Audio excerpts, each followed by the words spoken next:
وكفى بالله شهيدا أشهد أن لا إله إلا الله وحده لا شريك له وأشهد أن محمدا عبده ورسوله اللهم صل على محمد وعلى آل محمد كما صليت على إبراهيم وعلى آل إبراهيم إنك حميد مجيد اللهم بارك على محمد وعلى آل محمد كما باركت على إبراهيم وعلى آل إبراهيم إنك حميد مجيد واعبد ربك حتى يأتيك اليقين اللہ رب العالمین نے قرآن مجید میں ہمیں اپنی عبادت کے حوالے سے اس بات کا پابند کیا ہے، پابند بنایا ہے کہ ہم اپنے رب کی بندگی، اطاعت، فرمانبرداری، اس کی عبادت، اللہ کی دی ہوئی زندگی جو دنیا میں ہم گزار رہے ہیں، جتنی یہ زندگی ہے، جتنے اس کے 3 مہینے، سال، ہفتے ہیں، وہ سارے کے سارے اللہ کی عبادت میں گزارنے ہیں۔ اللہ رب العالمین کی عبادت کچھ وقت کے لیے، کچھ دنوں کے لیے، کچھ لمحوں کے لیے نہیں، بلکہ اللہ رب العالمین کی عبادت انسان کے اور انسان کے بعد مسلمان کے ہر کام میں، اس کا ہر کام اس طرح کا ہونا چاہیے، خواہ وہ اس کی ذات کے ساتھ تعلق رکھتا ہو، اس کے گھر والوں کے ساتھ اس کا تعلق ہو، اس کے دوستوں کے ساتھ اس کا تعلق ہو، اس کے محلے داروں کے ساتھ اس کا تعلق ہو، اس کی تجارت سے ہو، معیشت سے ہو، الغرض کسی بھی کام سے اس کا تعلق ہو، وہ اس کا ہر کام عبادت ہوتا ہے۔ اور عبادت کس لیے ہوتا ہے کہ اللہ رب العالمین نے اس کام کو سر انجام دینے کا طریقہ بندے کو بتلایا۔ جب طریقہ اللہ رب العالمین نے بتلایا اور وہ کام عبادت ہے، تو پھر ہماری ذمہ داری ہے کہ ہم اس کو بھی بطور عبادت سر انجام دیں۔ بطور عبادت جب سر انجام دیں گے تو پھر ہمارا ہر عمل ہمارے لیے خیر والا ہو جائے گا۔ اگر اس میں کوئی کمی یا کوتاہی رہتی ہے، کوئی غلطی ہوتی ہے اس بنیاد پر کہ مجھے ابھی اس کا پتہ نہیں، تو وہ اللہ کے ہاں معفور ہے، مغفور ہے، اس پر اس کی پکڑ پھر نہیں۔ پھر بندہ ہر وہ کام چھوڑ دیتا ہے، ہر اس کام سے دور ہو جاتا ہے جو اس کو اس کے رب کی ناراضگی دیتا، جو اس کو اس کے رب کی رضامندی کا حصول نہیں دیتا، بندہ ہر اس کام کو چھوڑ دیتا۔ لیکن یہ صرف اس وقت ہوتا ہے جب وہ اس بات کو سمجھ لے کہ میرا ہر عمل، میرا ہر کام، میری ہر حرکت، الغرض کہ میری ہر جنبش، یہ حرکت سے بھی چھوٹا، ویسے ایک ہی معنی ہے دونوں کا، لیکن جنبش ہلکا سا اگر کوئی اس طرح بھی کرتا ہے تو اس کو کہتے ہیں، یعنی حرکت سے بالکل اور چھوٹا ہو جاتا ہے اس لفظ کا معنی۔ اگر اس کی ہلکی سی جنبش بھی اگر وہ سمجھ لے کہ اللہ کی عبادت سے مجھے باہر نہ لے جائے، یا یہ میری جنبش مجھے اللہ کی عبادت والا بنا دے، عبادت گزار بنا دے، تو اس کے معاملات، اس کا عمل اللہ کی بندگی والا بن جاتا ہے۔ اور یہی اللہ رب العالمین نے ہم سے ڈیمانڈ کی، وَاعْبُدْ رَبَّكَ حَتَّى يَأْتِيَكَ الْيَقِينُ۔ اللہ کی عبادت کرنی ہے، اپنے رب کی عبادت کرو، بندگی کرو، یہاں تک کہ یقین آ جائے، یقین اتر جائے۔ اور یقین کیا ہے؟ یقین موت کو کہتے ہیں۔ ہم دنیا کے معاملات کو اگر دیکھیں، ہم کوئی کام کر رہے ہوں تو اس میں ہمیں یقین چاہیے ہوتا ہے، پختگی چاہیے ہوتی ہے، ہم اس میں کوئی کسی قسم کا کوئی شک و شبہ نہیں رہنے دیتے۔ شک و شبہ جب نہیں رہے گا تو اس کا مطلب یقین رہے گا، کیونکہ ایک چیز اگر ہے تو دوسری نہیں ہوگی، دونوں یہ اکٹھی نہیں ہو سکتی کہ شک شبہ بھی رہے اور یقین بھی رہے۔ اور ہمیں اس بات کا پختہ یقین ہے کہ ہم پر موت آنی ہی آنی ہے، اس سے کسی کو انکار نہیں، اور نہ ہی وہ انکار کر سکتا ہے، کیونکہ اس کی گنجائش ہی نہیں۔ اللہ رب العالمین نے اس کا یقین دلانے میں اس کی گنجائش چھوڑی نہیں۔ ہاں اس بات کا اس کو یقین نہیں ہے کہ اس کو موت کب آنی ہے، کہاں آنی ہے، کس لمحے آنی ہے، کس طرح آنی، وہ کیا کام کر رہا ہوگا، کتنی زیادہ ایمرجنسی کی صورت میں ہوگا، کتنا زیادہ ضروری کام اس کا رکھا ہوا ہوگا یا اس کو سر انجام دے رہا ہوگا اور اس پر موت واقع ہوگی۔ اس بات کو اس کو یقین نہیں ہے، لیکن اس بات کا یقین ہے کہ موت آنی ہی آنی ہے۔ حتی اتانا الیقین، اللہ رب العالمین نے سورۃ مدثر کے اندر یہ کہا، یہاں تک کہ یقین اس پر آ جائے، ہمارا جو وعدہ ہے وہ اس پر آ جائے۔ پھر اللہ رب العالمین نے اس کا مزید تعارف بھی کروایا، موت کے الفاظ میں بھی اللہ نے کل نفس ذائقۃ الموت ان اجل اللہ اذا جاء لا یؤخر، اللہ کی اجل وعدہ، وہ جو وقت مقرر ہے میرا اور آپ کا، وہ جب آ گیا تو پھر اس کے اندر کسی کی کوئی تاخیر نہیں ہے، لا یؤخر، اس کو لیٹ نہیں کیا جائے گا، اور اس کو لیٹ کرنے میں، اس کو ہٹانے میں نہیں، صرف چند لمحوں کی مہلت اگر پانے کے لیے بندہ کہے کہ میری دنیا کی ساری کمائی لے لو، مجھے چند سیکنڈ عطا کر دو، تو اس کو اس بات کے لیے مہلت ہے۔ جو اتنا زیادہ یقین اللہ نے ہمیں کروایا، اور ہم بھی بخوبی جانتے ہیں کہ دنیا میں آئے ہیں، جانا واپس وہیں، جہاں سے آئے وہیں جانا ہے، اور اللہ رب العالمین سے ہم نے ملاقات کرنی ہی کرنی ہے۔ ثم انکم بعد ذلک لمیتون، سورۃ مومنون میں بھی اللہ نے یہ دنیا کی جو زندگی ہے، اللہ رب العالمین نے اس میں انسان کا پروسیس بتایا کہ تخلیق کس طرح ہے، سٹیپ بائی سٹیپ اللہ نے یہ ساری چیزیں سورۃ مومنون کے پہلے رکوع میں، پہلے صفحے میں یہ بتلائی، اور اس کے بعد کہا ثم انکم بعد ذلک لمیتون، اس ساری پروسیس کے بعد، اس زندگی کے بعد پھر تم نے مرنا۔ اللہ رب العالمین نے گویا کہ ہمیں ہماری زندگی کے بارے میں ہر ایک چیز بتلائی، دنیا میں رہتے ہوئے ہر ایک کام کے بارے میں ہمیں خبر دے دی، ہمیں تعلیم دے دی، اور رسول اللہ صلی اللہ علیہ وسلم کی تربیت بھی کرنی۔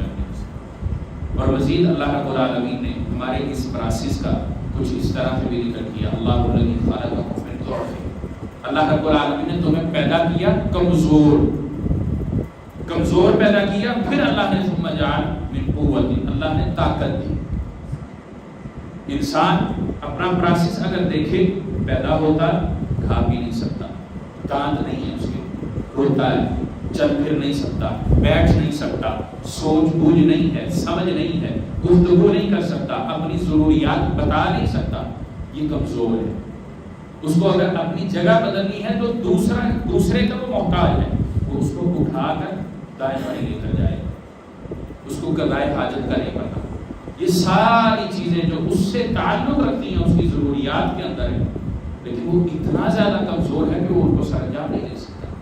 یہ اللہ رب العالمین نے کہا کہ تمہیں کمزور بنایا، کمزور پیدا کیا، پھر طاقت آتی، بچہ بڑا ہوتا ہے، بیٹھنا سیکھتا ہے، پھر چلنا پھرنا سیکھتا ہے، دانت نکالتا ہے، چبانا سیکھتا ہے، کھانا سیکھتا ہے، چلتے چلتے پھر کمانا سیکھتا ہے، پھر اپنے لیے کماتا ہے، اپنے اچھے برے کے اندر فرق کرنا جانتا ہے۔ اب اس کے اندر طاقت ہے، اب اس کا شباب ہے، اس کی جوانی ہے، اب اس کو یہ ہوتا ہے کہ ہاں میں اپنا خود مختار ہوں، مجھے پوچھنے والا کوئی، میں اب کسی کا محتاج نہیں ہوں، جبکہ اب تک اپنے باپ اور ماں کا محتاج رہا ہے، لیکن اب کہتا ہے کہ میں اب ان کا بھی محتاج نہیں ہوں۔ اور اگر والدین کو دیکھیں تو وہ جو ان کے پاس طاقت تھی، جس طاقت کی بدولت انہوں نے اس کو طاقت دی، اب وہ کمزوری کی طرف جا رہے ہیں۔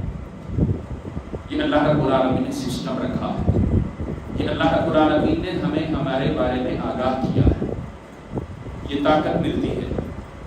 بندہ پھر یہاں پر تکبر بھی کرتا ہے، اپنے آپ پر فخر محسوس کرتا ہے کہ اب میں طاقتور ہوں، اور پھر اللہ رب العالمین اس کو دنیا کے اعتبار سے کوئی عہدہ بھی دے دیتا ہے، کوئی مرتبہ دے دیتا ہے، کوئی کرسی منزلت اس کو مل جاتی ہے، مال و دولت اس کو مل جاتی ہے، اور آج کی فراوانی ہو جاتی ہے، اس کا گھمنڈ، غرور، تکبر، طاقت اور بڑھ جاتی ہے۔ لیکن آخر کیا ہے؟ پھر وہی جو پہلی بات تھی، اس کا ضعف آنا، اس کی کمزوری آنا، وہ دوبارہ اس طاقت کے مرحلے سے گزر کر واپس وہ کمزوری کی طرف جاتا ہے۔ اور ہمیں یاد رکھنا چاہیے کہ نہ پہلی کمزوری میں موت کا علم ہے، نہ طاقت کے مراحل میں موت کا علم ہے، اور نہ ہی پھر دوبارہ کمزوری میں موت کا ہمیں علم ہے۔ ہاں، اس کمزوری میں موت آنے کا چانس زیادہ ہے، یقین ہو جاتا ہے کہ اب طاقت نہیں آنی، پہلی کمزوری میں طاقت آنے کا یقین بندے کو ہے، لیکن دوسری کمزوری جب اللہ دیتا ہے پھر دوبارہ اس کو کمزور کرتا تو اس کو اس بات کا یقین ہے کہ اب طاقت نہیں آئے گی۔ اب اگر میرے گھٹنے جواب دے رہے ہیں، میری کمر جواب دے رہی ہے، میں چل پھر نہیں سکتا، میں کہیں ادھر ادھر نہیں ہو سکتا، اپنے دوسروں کا، اپنے بیٹوں کا، اولاد کا محتاج ہوں، بھاگ دوڑ نہیں کر سکتا، کما نہیں سکتا، اپنے معاملات، اپنے کام خود سر انجام نہیں دے سکتا، تو اب ایسی کوئی طاقت نہیں آئے گی کہ میں خود سر انجام دے سکتا۔ اب اس بات کا یہاں پر یقین ہے، اور اللہ رب العالمین نے پھر وعدہ بھی کیا کہ ہم جیسا چاہیں اس کو پیدا کریں۔ اللہ علیم بذات الصدور ہے، خالق ہے، مالک ہے، رازق ہے۔ جب اللہ رب العالمین نے ہمیں اتنا گہرا زیادہ تعارف ہمیں کروا دیا ہمارا، تو پھر میری اور آپ کی ذمہ داری کیا ہے کہ ہم اپنے رب کی بندگی کریں، اس کی اطاعت کریں، اس کی فرما برداری کریں، اپنے معاملات پر ہر وقت چیک رکھیں، محاسبہ کر کے رکھیں۔ کیوں؟ اور کبھی بتائیں کس وقت آ جائے گی، کس لمحے آ جائے گی، آنی ضرور ہے۔ اور بندہ اتنا نادان ہے، اتنا کمزور ہے، طاقت کے باوجود اتنا کمزور ہے کہ وہ اپنی ساری دنیا کی پلاننگ کرتا رہتا ہے، اور یہ ساری کی ساری اس کی پلاننگ غیر یقین، اس کو یہ علم نہیں کہ یہ کام میں سر انجام دوں گا یا نہیں دوں گا۔ مجھے اور آپ کو پتہ نہیں ہے کہ ہم اس مسجد سے نکل سکیں یا نہیں سکیں گے، لیکن ذہن میں ہمارے یہ کام موجود ہے، شام کو یہ کرنا ہے، کل یہ کرنا ہے، وہاں جانا ہے، یہ کرنا ہے، وہ خریدنا ہے، اس کے لیے یہ کرنا ہے۔ یہ ساری پلاننگ ہمارے پلاننگ کے اندر موجود ہے۔ ہم نے جو مسودہ تیار کر کے رکھا ہوا اس کے اندر یہ ترتیب ہمارے پاس ہے، اور اس ترتیب میں، اس پلاننگ میں اگر نہیں ہے تو موت ہے۔ بندہ دنیا کے معاملات کے اندر لگ کر الجھ کر اس ایک چیز کو بھول جاتا ہے جو یقینی، باقی ساری چیزوں کو جمع کر لیتا ہے جو غیر یقینی۔ یہ ہماری کمزوری کی علامت ہے، ہماری نادانی کی علامت ہے، ہماری بھول کی علامت ہے، لیکن اللہ رب العالمین اس کو مواخذہ نہیں کرتا۔ اللہ رب العالمین نے ہماری جو تخلیق کی ہے اس کے اندر کمزوریاں ہیں، نادانیاں ہیں، غلطیاں ہیں، خطائیں ہیں، ہر چیز ہے، لیکن اللہ رب العالمین مواخذہ کہاں کرتا ہے؟ جب ہم اس کی بندگی کا توق اپنے گلے سے نکال دیتے ہیں، جب ہم اس نادانی پر اکڑنا شروع کر دیتے ہیں، اس غلطی پر ہم ٹھہر جاتے ہیں، رک جاتے ہیں، اس پر محاسبہ نہیں کرتے، اپنا احتساب نہیں کرتے، ہمیں رب کی عبادت یاد نہیں رہتی، پھر اللہ رب العالمین اس پر مواخذہ کرتا ہے۔ اور اس مواخذے کی مثالیں اللہ رب العالمین نے گزشتہ اقوام کے جتنے بھی قصے قرآن مجید میں ذکر کیے وہ ہمارے سامنے، اور ان کے ذکر کا مقصد بھی یہی ہے کہ تم ان کو پڑھ کر سمجھ کر جان لو کہ اللہ رب العالمین معاملات قوموں کے ساتھ کس طرح کرتا، اور ہمیں ساتھ یہ بھی یاد رکھنا چاہیے اللہ رب العالمین نے ہمیں یہ درس دیے، یہ دروس دیے، یہ اسباق دیے، یہ قصص اللہ نے ہمیں دیے، تو اس کی وجہ یہ ہے کہ ہم وہ معاملات نہ کریں جن معاملات کی وجہ پر ہمارا رب ہم سے ناراض ہوتا ہے، وہ معاملات کریں جن سے ہمارا رب راضی ہوتا ہے۔ اور اگر ہم اس معاشرے کی بات کریں جس میں ہم زندہ ہیں، جس میں ہم رہتے ہیں، تو ہم نے ہر اس چیز کو اپنایا ہوا ہے جو اللہ نے منع کی، ہم نے ہر اس چیز کو اپنے معاشرے کا حصہ بنایا ہوا ہے جن چیزوں پر اللہ نے گزشتہ اقوام پر اپنے ناراضی کا اظہار کیا، اللہ نے اپنے عذاب نازل کیے۔ ایک چھوٹی سی مثال میں اس بارے میں دیتا ہوں۔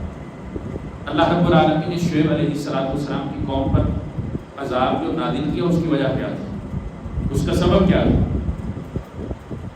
یہ رمضان میں بھی بیان ہو چکا ہے، ناپ توڑ میں کمی۔ شعیب علیہ السلام کی قوم کا معاملہ کیا تھا؟ ترازو ان کے پورے نہیں تھے، چیز بیچتے تھے ملاوٹ کر دیتے تھے، وزن کرتے تھے کمی کر دیتے تھے۔ میں اور آج اپنے ارد گرد اگر دیکھیں تو کیا خیال ہے؟ 100 میں سے 90% میں کہہ سکتا ہوں، اجازت ہے 90% ہمارے ترازو ایسے ہی ہیں۔ اللہ نے اس قوم پر اس ایک وجہ سے عذاب دیا تھا، اور ہم بطور قوم، بطور معاشرہ، امت محمدیہ اگر بات کریں تو ہمارے اندر یہ چیز عام ہے، 10% اس کی کوئی حیثیت نہیں، ہو سکتا ہے اس کے آگے پیچھے ہو، میں نے کوئی اعداد و شمار نہیں نکالی، ایک محتاط اندازے کے مطابق بات کی، اکثریت پر حکم لگتا کہ اللہ رب العالمین کی ناراضگی پھر ہمارے لیے واجب نہیں ہو جاتی. اور یہ صرف ایک چیز ہے، باقی اقوام کی اگر بات کی جائے کہ اللہ نے جس چیز سے منع کیا ہے اس سے وہ رکے نہیں رکے، ہمیں قدم قدم پر اس چیز کو مشاہدہ ہو جائے گا، اس چیز کو ہم دیکھ پاتے ہیں کہ ہم قدم قدم پر اللہ کی معصیت کا، اللہ کی نافرمانی کا ارتکاب کرتے ہیں. ہاں اس چھت کے نیچے ہم اس بات کا خیال رکھتے ہیں، لیکن بطور قوم یا معاشرہ اگر بات کریں تو ہمارے مسائل سب سے زیادہ یہ، اور جب مسائل یہ ہیں یقیناً اللہ رب العالمین رحیم بھی ہے، کریم بھی ہے، غفور بھی ہے، معاف کرنے والا بھی ہے، رحم کرنے والا ہے، ہم سے سب سے زیادہ محبت کرنے والا. لیکن اس کا تقاضا کیا ہے؟ وہ محبت ہم سے ڈیمانڈ کیا کرتی ہے کہ اگر اللہ کی محبت چاہتے ہو تو پھر اللہ کی بندگی کرو. اللہ نے جو تمہاری تخلیق کا مقصد رکھا ہے اس مقصد کا حصول بھی کرو. اللہ نے جن و انس کو جو پیدا کیا اپنی عبادت کے لیے کیا، اور عبادت کیا؟ عبادت صرف نماز نہیں، عبادت بندگی ہے، اطاعت ہے فرما برداری، کہ بندے کا کام کوئی کام اس کا کرنے کا دل کرتا ہے، اس کا ارادہ بنتا ہے، اس کو اچھا لگتا ہے، وہ صرف اس ایک غرض سے اس کو چھوڑ دیتا ہے کہ نہیں اللہ کو یہ پسند نہیں ہے، اللہ اس سے مجھے منع کرتا ہے اس لیے میں رکتا ہوں. یہ بندگی اور فرما برداری. اس کے اندر نماز، روزہ، زکوٰۃ، حج، تمام عبادات، حقوق العباد اور حقوق اللہ دونوں اس میں شامل ہیں. اور اگر ہم کہیں حقوق اللہ کی پاسداری کرتے ہیں تو ہمیں حقوق العباد کا پتہ نہیں، جبکہ اللہ رب العالمین ہمیں حقوق العباد کی زیادہ تلقین کرتا ہے. توبہ کی مسلمان اگر توبہ کرتا ہے، مومن کسی گناہ پر توبہ کرتا ہے، اس کی 3 شرطوں کے ساتھ چوتھی شرط حقوق العباد سے تعلق رکھتی ہے. اور اگر معاملہ غلطی کوتاہی حقوق العباد سے ہے تو وہ چوتھی شرط ان 3 کے ساتھ شامل ہوگی تو حقوق العباد کی معافی ہوگی، ورنہ وہ وہی کہ وہی. 3 شرطوں پر اللہ نے حقوق اللہ معاف کرنے، بندے کے گناہ جن کا تعلق رب سے ہے وہ اللہ نے معاف کرنے، اور جن کا تعلق بندوں کے ساتھ ہے وہ شرط ساتھ پائی جائے گی. وہ اپنا معاملہ بندوں کے ساتھ سلجھائے گا، معافی تلافی کرے گا، کسی کا حق مارا ہے وہ ادا کرے گا تو اللہ معاف کرتا ہے، ورنہ وہ وہی کہ وہی. قیامت کے دن اس کا حساب ہوگا. جس نے ظلم زیادتی جس پر کی اس کا بدلہ لے گا. اگر بدلہ دینے کے لیے کچھ نہیں ہے تو پھر اس کا معاوضہ جو ہوگا وہ اس کے کھاتے میں ڈال دیا جائے گا. اللہ رب العالمین لا یظلم مثقال ذرہ، رتی برابر، مثقال ذرہ، ذرہ ہماری یہ آنکھ دیکھ نہیں سکتی، ذرہ دیکھنے کے لیے ہم خودبین کا استعمال کرنا پڑتا ہے، جدید ٹیکنالوجی کا سہارا لینا پڑتا ہے. اللہ نے کہا لا یظلم مثقال ذرہ، ہم آج اس کو ایٹم نام دیتے ہیں، ایٹم ذرہ کیمسٹری کے باب کے اندر ہم پڑھتے ہیں. ہماری آنکھ دیکھنے کی صلاحیت نہیں رکھتی، اور اللہ نے قرآن مجید میں اس کا ذکر کہ اللہ اتنا برابر بھی ظلم نہیں کرے گا. مثقال ذرہ، ذرہ برابر بھی. جب ذرہ برابر اللہ نے ظلم نہیں کرنا تو ہمیں اپنے آپ کے ساتھ بھی ظلم نہیں کرنا چاہیے. پھر اللہ نے کیا کہا فَمَن يَعْمَلْ مِثْقَالَ ذَرَّةٍ خَيْرًا يَرَهُ وَمَن يَعْمَلْ مِثْقَالَ ذَرَّةٍ شَرًّا يَرَهُ. ذرہ برابر نیکی ہے تو اس کا بھی اس کو بدلہ دے دیا جائے گا. ذرہ برابر شر ہے، برائی ہے، اس کا بدلہ بھی اس کے لیے. گویا کہ جو کام ہم کر کے جائیں گے اس کا بدلہ ہم پائیں گے. اچھا ہے تو اچھا، برا ہے تو برا. اب یہ ہم پر ڈیپینڈ کرتا ہے، ہم پر سارے کا سارا انحصار ہے کہ ہم اپنی اس اللہ کی دی ہوئی زندگی کے اندر معاملات کیسے سر انجام دیتے ہیں، اپنی اس زندگی کو کیسے گزارتے ہیں. اللہ رب العالمین ہمیں کمزور پیدا کر کے طاقت دیتا ہے، اس طاقت میں ہمارے معاملات کیا ہو، اس طاقت کے بعد پھر کمزوری ہمیں ملتی ہے، ہمارے اس کے اندر معاملات کیا ہو. اور رسول اللہ صلی اللہ علیہ وسلم کی یہاں بھی حدیث یاد آتی ہے کہ جس کی عمر اللہ 60 سال کر دے، جس کو 60 سال مل جائے اس کے اوپر حجت پوری ہوگی. وہ یہ نہیں کہہ سکتا کہ اللہ مجھے مہلت نہیں ملی، مجھے وقت نہیں ملا. اللہ نے اس کے اوپر اتمام حجت پورا کر دیا. اس کو دنیا کی سب نعمتیں اب مل گئی، سب آرائشیں، آرام، اس کو مہلتیں سب عطا اللہ نے کر دی. اب اس کے بعد جتنا وہ زندہ رہتا ہے سارا بونس.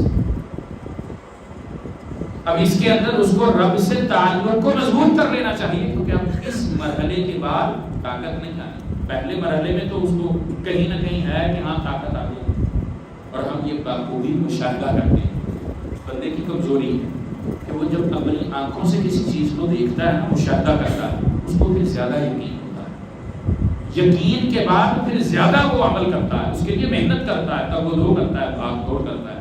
اگر اس نے آنکھوں سے نہ دیکھا ہو تو کہیں نہ کہیں ڈگمگا جاتا ہے، کہیں نہ کہیں وہ کمزور پڑ جاتا ہے، کہیں نہ کہیں وہ بھول جاتا ہے۔ لیکن اللہ نے ہمیں یہ ہماری آنکھوں سے ہمیں یہ مشاہدہ کروا دیا، دکھا دیا کس چیز کا، کہ موت جب آتی ہے تو کسی پر اس کا ٹائم نہیں دیکھتی، اس کی کمزوری، اس کا بڑھاپا، اس کی جوانی، اس کے معاملات، اس کے کام، اس کی ایمرجنسی، اس کی ضروریات، اس کی بھاگ دوڑ، تب وہ کچھ نہیں دیکھتی۔ کتنے ایسے بچپن میں فوت ہو گئے، کتنے ایسے جو جوانی پر پہنچتے ہیں، جوانی کی دہلیز پر قدم رکھتے ہیں اور رخصت ہو جاتے ہیں، اور کتنے ایسے ہیں جو پوری جوانی میں ہوتے ہیں، طاقت ان کے پاس ہوتی ہے، سب کچھ کر سکتے ہیں، لیکن موت کا مقابلہ نہیں کر سکتے، دنیا سے رخصت ہو جاتے ہیں۔ ان کا جنازہ اٹھانے والے سفید داڑھیوں والے ہوتے ہیں، بوڑھے ہوتے ہیں، جو عام روٹین میں وزن نہیں اٹھاتے، لیکن ہم اس میت کو کندھا کیے۔ کتنے ایسے اللہ نے ہمیں عین الیقین دلایا ہے، آنکھوں سے یہ مشاہدہ کروایا، تجربہ۔ تو پھر بندے کی ذمہ داری کیا بنتی ہے کہ اس کو ہر لمحے، ہر وقت موت یاد رکھنی چاہیے۔ وہ پلاننگیں اپنی زندگی کی جتنی مرضی بڑی کر لے، سب سے پہلے اس کو اپنی پلاننگ میں موت رکھنی چاہیے کہ اگر زندہ رہا تو یہ کام ہو سکتے ہیں۔ سب سے پہلی تیاری اس کو موت کی کرنی چاہیے۔ سیدنا عثمان رضی اللہ تعالیٰ عنہ قبر کے معاملات میں بڑا رویا کرتے تھے، اور کیا جواب کیا ہوا کرتا تھا؟ صرف یہ کہ قبر میں عثمان اکیلا ہو گیا، قبر میں سرخرو ہو گیا تو آگے معاملات ہو جائیں، قبر میں اگر سرخرو نہ ہوا تو اگلے معاملات بھی کلیئر نہیں ہوں گے۔ پہلی منزل، سیڑھی کا پہلا قدم، پہلا پائدان وہ قبر۔ اس وجہ سے اس پر خوب رویا کرتے تھے، اتنا روتے تھے کہ عثمان رضی اللہ تعالیٰ عنہ کی داڑھی بھری ہوئی تھی، گھنی داڑھی، وہ تر ہو جایا کرتی، پانی سے، پسینے سے نہیں، ان کے آنسوؤں سے۔ صحابہ پوچھا کرتے تھے عثمان، جنت کی بشارت اللہ نے دی، ایک مجلس میں کئی مرتبہ دی، اس کے باوجود قبر کے مرحلے پر، قبر کے بیان پر، اس کے ذکر پر آپ اتنا روتے ہیں۔ وہاں عثمان اکیلا، وہ پہلی منزل، اس سے عثمان نکل گیا، اکیلا جواب دینے میں کامیاب ہو گیا، سرخرو۔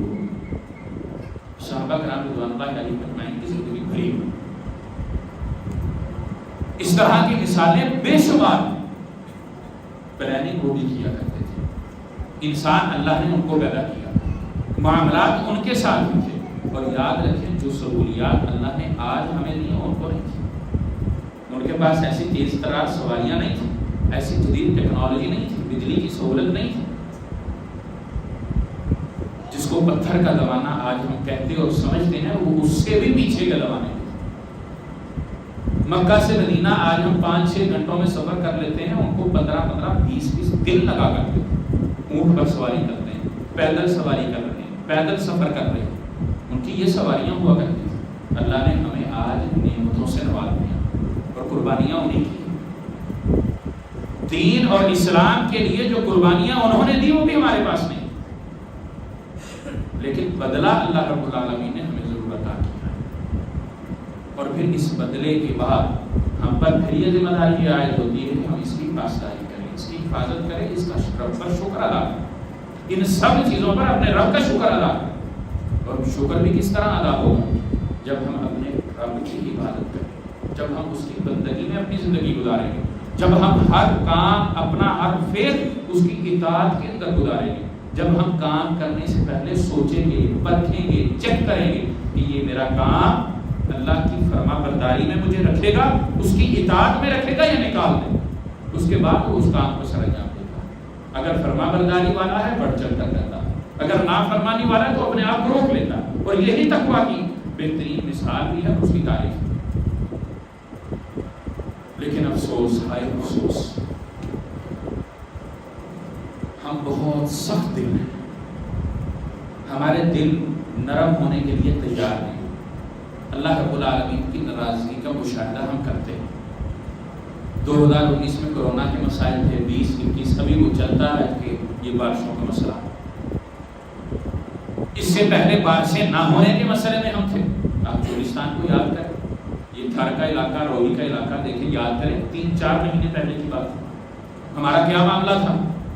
لوگ مر رہے تھے بھوک سے، افلاس سے، تپتی گرمی کے اندر جل رہے تھے، اور کئی بھائیوں نے دیکھے بھی ہوں گے، مشاہدہ بھی کیا ہوگا، وہاں گئے بھی ہوں گے، اللہ نے ان کو استطاعت دی، طاقت دی، انہوں نے وہاں کی مدد بھی کی ہوگی، یقیناً اللہ کے دیے سے کی، اور یہ اللہ کی رضامندی اور اس کی بندگی کے لیے انہوں نے سر انجام دیا۔ لیکن اس کے بعد اس وقت ضرورت بارش کی تھی، بارش نہیں، جب بارش کی ضرورت نہ تھی یا تھی، ضرورت سے زیادہ ہو، اور یہ جو آج کی صورتحال جو ہمارے ہاں ہے، جو سیلاب کی کیفیت ہے، وہ کثرت بارش کی وجہ سے، بارش کی زیادتی ہوگی۔ پہلے بھی اللہ کی ناراضگی کا سامنا تھا، اب بھی اللہ کی ناراضگی کا سامنا۔ ہم بندوں نے اس سے کیا سیکھا؟ ہمارے دل کتنے نرم ہوئے، کتنی انسانیت اس کا شکار ہے۔ اللہ رب العالمین نے ہمیں محفوظ رکھا، الحمدللہ ثم الحمدللہ، اللہ نے ہمیں محفوظ رکھا، یقیناً وہی ذات ہے۔ لیکن کیا اللہ نے ہمیں محفوظ اس لیے رکھا کہ ہم اس سے سبق نہ حاصل کریں، اپنے اعمال کو چیک نہ کریں، اس سے ہم سیکھیں نہ سمجھیں نہ؟ کہ اس لیے اللہ نے ہمیں محفوظ رکھا؟ نہیں، بلکہ اللہ رب العالمین نے ہمیں تنبیہ کی ہے کہ جس طرح ان پر یہ مسائل ہیں تم پر بھی آ سکتے ہیں۔ اپنے آپ کو بچانا چاہتے ہو تو اللہ کی بندگی کو اپناؤ، اپنے آپ کو بچانا چاہتے ہو تو اپنے معاملات کو چیک کرو، اپنے آپ کو بچانا چاہتے ہو تو ان کی مدد میں لگ جاؤ۔ اللہ رب العالمین نے ہمیں یہ تنبیہ کی ہے، اور ان کو تو تنبیہ بھی نہ چاہیے، اگر ہوئی تو انہوں نے اس تنبیہ سے سیکھا نہیں، اس تنبیہ سے انہوں نے کچھ سمجھا نہیں، اس اپنی زندگی، قدرتی زندگی کے اندر وہ تبدیلی لانے کے لیے راضی نہ ہو۔ میں آپ کو 2 دن پہلے کی بات بتاتا ہوں، یہ کراچی کی بات۔ ایک جگہ ایک پروگرام تھا، وہاں پر انہوں نے میوزک شروع کیا، میں اٹھ کے باہر چلا گیا، پہلے میں نے کہا، اس کے بعد میں باہر چلا گیا، تھوڑی دیر بعد واپس آیا، کہتے جی بند کر دیا، میں نے کہا ٹھیک ہے۔ سارے لوگ ایک طرف ہیں، ہم 2 تھے ایک طرف، ہم کچھ کر نہیں سکتے وہاں پر، لوگوں کو سمجھانا یا فورس کرنا یا زبردستی منع نہیں کر سکتے، لیکن یہ تو کر سکتے ہیں کہ ہم اس جگہ کو چھوڑ دیں، دعوت دے دی، پیغام دے دیا، منع کر دیا، سمجھا دیا، بتلا دیا، اب وہاں پر رکنے کا کام نہیں اگر وہ منع نہیں۔ تھوڑی دیر بیٹھے، نکاح کا معاملہ تھا، نکاح پڑھا دیا، اس کے بعد میں نے کہا یار کیوں آپ بجلی ضائع کرتے ہو، کیوں آپ گناہ سمجھتے ہو؟ تھوڑی دیر وہ خاموش رہا، پھر کہتا فنکشن کا حصہ ہے، اور یقین کیجئے نکاح میں عام طور پر میرا اپنا مزاج ہے، کیونکہ لوگ سننے کے لیے تیار نہیں ہوتے، کیونکہ رسول اللہ صلی اللہ علیہ وسلم کا یہ بھی تربیت آپ کی کہ لوگ سننے کے لیے جب تیار ہوتے، آمادہ ہوتے تو آپ بیان کرتے، اور نبی صلی اللہ علیہ وسلم کے پاس تو ہر وقت سننے کے لیے تیار ہوتے، پھر بھی آپ علیہ السلام اس چیز کا خیال رکھا کرتے تھے۔ تو ان مواقعوں پر عام طور پر لوگ نصیحت سننے کے لیے تیار نہیں ہوتے، کیونکہ ان کا خوشی کا موقع ہے۔ تو ایک صاحب نے تھوڑا سا میرے دل میں بات تھی، اللہ نے سن لی، اس نے میرے کان میں کہہ دیا کہ تھوڑی سی نصیحت کر دیں۔ میں نے کہا نصیحت ہوگی، پھر آپ یہ نہ کیجیے کہ ہم خوشی کے موقع پر ہیں اور آپ یہ کیا کہہ رہے ہیں۔ اللہ کی توفیق اور اس کے فضل سے جس چیز کو میں محسوس کر رہا تھا میں نے بیان کیا۔ ہماری خوشی اللہ نے دی ہے، اس کا شکریہ کس طرح ہم ادا کریں کہ ہندوانہ رسم و رواج کریں، گانے چلا کے، میوزک کر کے، بال کھول کے، اس طرح کے معاملات کر کے ہم اظہار کریں گے کہ ہم مسلمان ہیں؟ یہ اللہ کی ناراضگی کے اسباب ہیں، لیکن ہم اس کو سمجھتے نہیں۔ میں نے کھل کے اس بات پر بات کی کہ اللہ رب العالمین نے ہمیں مسلمان پیدا کیا، ہمارے نام مسلمان ہیں، لیکن یہ جو ہم کام سر انجام دے رہے ہیں یہ ہندوؤں والے، یہ غیر مسلموں والے، یہ اسلام اس کو پسند نہیں کرتا۔ لیکن یقین کریں 15 منٹ اس بات کو یاد رکھا گیا، اس کے بعد پھر یہ ہمارے دلوں کی کیفیت ہے، یہ بات کرنے کا، واقعہ بتانے کا جو معاملہ، یہ ہمارے دلوں کے حال کا ہے کہ ہمیں رب ہمارا کتنا کی یاد ہے، ہمیں اس کی ناراضگی سے کتنا کا ڈر ہے، ہم اپنے معاملات پر محاسبہ کتنا کرنا چاہتے ہیں۔ گھڑی کے مطابق بھی شاید 15 منٹ میں زیادہ کہتا ہوں، بھول بھال یہ اسباب اللہ کی ناراضگی کے ہیں، اور یقین کریں اس بھولنے کو بھی اللہ کی ناراضگی میں سمجھتا ہوں. کیوں؟ توفیق بندہ مانگتا ہے، اللہ دیتا ہے. اگر بندہ توفیق نہیں مانگتا تو اللہ دیتا بھی نہیں. ان اللہ لا یغیر ما بقوم حتی یغیروا بانفسہم. اپنے نفس کو جب وہ تبدیل ہی نہیں کرنا چاہتے تو اللہ کیوں کرے؟ وہ اللہ سے توفیق مانگتے ہی نہیں تو اللہ کیوں دے گا؟ وہ اپنی طبیعت کے اندر، اپنی مزاج کے اندر، اپنی روٹین کے اندر تبدیلی لانا نہیں چاہتے تو اللہ کیوں کرے گا؟ اللہ رب العالمین نہیں دے گا.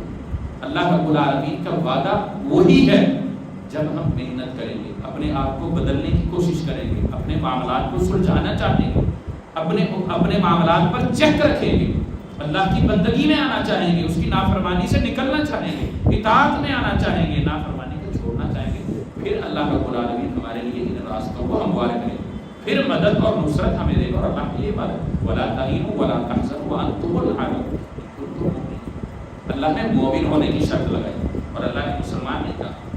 مومن مسلمان جب محنت کرے گا، کام کرے گا، عمل کرے گا، جستجو کرے گا، پھر وہ مومن بنتا ہے.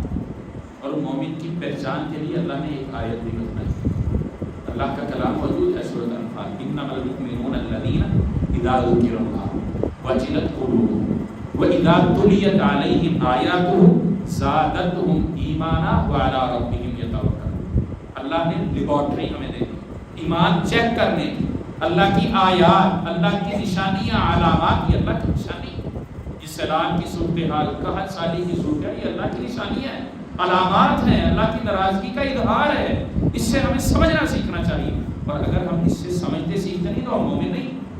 اور اللہ رب العالمین کی آیات یعنی قرآن مجید کی تلاوت، اللہ رب العالمین کی بات، وہ ہمارے دلوں پر اگر اثر نہیں کرتی، ہمارا تقویٰ نہیں بڑھتا، دلوں کی کیفیت اگر ہماری ویسی کی ویسی رہتی ہے تو پھر ہم مومن نہیں. اگر بدلتی ہے، کیفیت تبدیل ہو جاتی ہے، اللہ کا ڈر پیدا ہو جاتا ہے، توکل، مضبوطی، تقویٰ بڑھ جاتا ہے اللہ پر، تو پھر ہماری لیبارٹری ہمیں مثبت رزلٹ دیتی ہے کہ ہاں اب اچھا ہے. پھر اللہ نے کہا الذین یقیمون الصلاۃ ومما رزقناہم، نماز قائم کرتے ہیں، اللہ کے راستے میں خرچ کرتے ہیں. اور اللہ پر توکل کی یہ مثال ہے. اللہ رب العالمین اس کے لیے راستے ہموار کرتا چلا جاتا ہے. لیکن شرط یہی کہ اگر بندہ مانتا ہے. سیدنا عمر رضی اللہ تعالیٰ عنہ کے دور میں 18 ہجری میں کہا تھا، سیدنا عمر رضی اللہ تعالیٰ عنہ امیر المومنین ہیں. آپ کا عمل کیا تھا؟ رسول اللہ صلی اللہ علیہ وسلم کے دور کی بات نہیں کرتا، وہ آپ نے ان دنوں میں یقیناً سنی، کئی ساری احادیث آپ نے سنی ہو. مسلمان کا مسلمان سے تعلق، مومن کا تعلق، اس کی خیر خواہی، مدد، ساری. سیدنا عمر رضی اللہ تعالیٰ امیر المومنین حجاز کے اندر، صرف مدینہ نہیں، مدینہ دارالخلافہ ہے جیسے ہمارا اسلام آباد ہے، مدینہ دارالخلافہ ہے. لوگ دارالخلافہ میں جوک در جوک آ رہے ہیں. اور ایک دفعہ اعداد و شمار جو کھانے پر بیٹھے ہیں تقریباً 50,000 لوگ ہیں جو وہاں کھانا کھا رہے ہیں. خلیفہ کے دسترخوان پر جو قائم کیا گیا ہے لوگوں کے لیے، اور قحط سالی 9 مہینے تک چلی، 9 ماہ تک بارش نہیں ہوئی. سیدنا عمر رضی اللہ تعالیٰ عنہ کا عمل کیا تھا؟ آپ نے بذات خود سواری چھوڑ دی تھی، سواری پر سفر نہیں کرتے تھے، گھی کھانا چھوڑ دیا تھا. آپ کی بیٹی نے، آپ کی گھر والی نے اپنی جمع کی ہوئی 60 درہم سے رقم سے گھی خریدا تھا، اس لیے کہ عمر گھی نہیں کھا رہے، قحط سالی ہے، مسلمانوں کے پاس میسر نہیں. کہا یہ کہاں سے آیا؟ عمر یہ جو آپ نے دیا اس میں سے نہیں، میری جمع پونجی، میرے نفقہ میں سے، آپ نے جو نان نفقہ دیا اس میں سے نہیں، یہ 60 درہم کا میں نے گھی کا کنستر خریدا ہے اس میں سے. عمر کہتے ہیں مسلمانوں کے پاس کچھ نہیں ہے، مسلمان نہیں کھا رہے تو عمر بھی نہیں کھائے. آپ گوشت چھوڑ دیتے ہیں. اور ابن سعد کے اندر سیدنا عمر رضی اللہ تعالیٰ عنہ کی کیفیت بتائی جاتی ہے. عرب کے قریش قبیلے سے تعلق رکھنے والا نوجوان، سفید رنگ کا حامل، کمزور اتنا ہوتا ہے رنگ بھی کالا پڑ جاتا ہے، پیٹ گڑبڑاتا ہے، اس کو ہاتھ رکھ کے کہتے ہیں کہ مسلمانوں کے پاس کچھ نہیں. یہ امیر المومنین ہے، اللہ نے ایسے آدمی دنیا پر ان کو سلطنت اور حکومت نہیں دی تھی، یہ ان کا عمل تھا. اور اپنے گورنروں کو خط لکھتے ہیں، مانگتے ہیں اللہ کے لیے، بیت المال میں جو کچھ ہے سارا لٹا دیتے ہیں.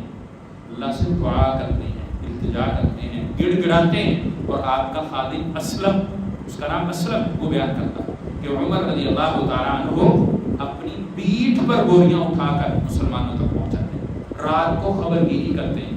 اور محسوس کہاں سے کرتے ہیں کہ لوگ عام روٹین کے اندر جو گفتگو کرتے ہیں وہ خاموش ہے، وہ گفتگو نہیں ہو رہی، لوگوں میں خاموشی ہے. اس کی وجہ کیا ہے کہ کچھ بھی کھانے پینے کا میسر نہیں. عمر رضی اللہ تعالیٰ عنہ امیر معاویہ کو خط لکھتے ہیں، شام کے گورنر ہیں رضی اللہ تعالیٰ عنہ، سعد بن وقاص ہیں، ابو عبیدہ رضی اللہ تعالیٰ عنہم اجمعین، عمرو بن عاص، سب کے سب مال بھیجتے ہیں. سیدنا معاویہ رضی اللہ تعالیٰ عنہ 600 موٹیاں 6000 لوگ بھیجتے ہیں، آٹا بھیجتے ہیں. سیدنا سعد رضی اللہ تعالیٰ عنہ کہتے ہیں عمر رضی اللہ تعالیٰ عنہ کو جواب لکھتے ہیں ان کے خط میں کہ قافلہ اتنا بڑا میں بھیجوں گا کہ اس کی ابتدا مدینہ میں ہوگی اور انتہا میرے پاس ہوگی. آٹا بھیجتے ہیں، گہرو بھیجتے ہیں، کھجوریں بھیجتے ہیں مسلمانوں کی مدد کے لیے. لیکن اس سب کے اندر عمر رضی اللہ تعالیٰ عنہ کی ذات کا معاملہ کیا ہے؟ اللہ سے گڑ گڑاتے ہیں، محاسبہ کرتے ہیں، التجا کرتے ہیں، رات کو نماز ادا کرتے ہیں، دعائیں کرتے ہیں.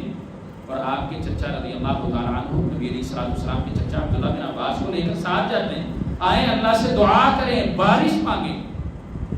اور وہ صحابی رسول ہیں، خلیفۃ المسلمین ہیں، اللہ کے رسول علیہ السلام کی تربیت ان کے پاس تازہ تازہ. اس سب کے باوجود اللہ کا ڈر اتنا ہے کہ اپنے تعلق کو، اپنے رب سے تعلق کیسا ہے اس کو چیک کرتے ہیں، دل سمجھ نہیں کرتے. یہ امیر المومنین عمر رضی اللہ تعالیٰ عنہ کے دور کی ایک بات ہے. اور اللہ رب العالمین نے ان کے اس دور کو ختم کیا، اس آزمائش کو ختم کیا. لیکن اس آزمائش میں ان کا عمل کیا تھا، یہ ہمارے لیے مثال ہے، یہ ہمارے لیے سبق حاصل کرنے والی بات ہے. اور سیدنا عمر رضی اللہ تعالیٰ عنہ نے چند آدمیوں کو یمن کی طرف راشن دے کر، غلہ دے کر بھیجا تھا. انہوں نے وہاں تقسیم کیا. تقسیم کرنے کے بعد واپس آتے ہیں تو دیکھتے ہیں ایک آدمی بھوک کی شدت کی وجہ سے اس کی ٹانگیں اتنی کمزور ہو چکی کہ کھڑا نہیں ہو سکتا. اس کو وہ کہتا ہے کچھ کھانے کو ہے، اس کو کھانا دیتے. عمر رضی اللہ تعالیٰ عنہ کے قافلے سے بچا ہوا کھانا. اور وہ کیا کہتا ہے، اللہ مجھے عمر کا محتاج نہ کر. وہ اس کھانے کو ضرورت مند، شدید ترین ضرورت مند، اس کھانے کو چھوڑ کر اللہ کے سامنے کھڑا ہوتا ہے، دعا کے لیے ہاتھ پھیلاتا ہے اور اللہ رب العالمین بارش نازل کرتا ہے. اللہ نے اسباب تو دیکھے، مانگ کون رہا، کھانا پہنچ چکا ہے. اللہ نے وہ مدد بھی امیر المومنین کے بندوں کے ذریعے بھیج دی ہے. لیکن دل میں خیال آیا کہ یہ اللہ کی مدد کے علاوہ مدد ہے، اللہ کی مدد. اسباب جو اللہ نے دنیا کے اندر ہمیں جائز اسباب اختیار کرنے کا کہا، اسباب وہی. لیکن تقویٰ کیا ہے، پرہیزگاری کیا ہے کہ اتنی شدید نقاہت اور کمزوری کے باوجود، بھوک افلاس کے باوجود وہ اللہ کے سامنے کھڑا ہوتا ہے، ہاتھ ملاتا ہے اور اللہ اس کی اس عمل سے راضی ہو کر بارش نہ ہوتا ہے. یہ عمل ہے ان کی صحابہ کی زندگی، بے شمار مثالیں. یہ سیدنا عمر رضی اللہ تعالیٰ عنہ کا بہت لمبا واقعہ تاریخ میں موجود ہے. امام ابن کثیر نے یہ واقعہ نقل کیا، تاریخ طبری میں یہ واقعہ موجود ہے. ابن سعد نے طبقات میں یہ واقعہ نقل کیا.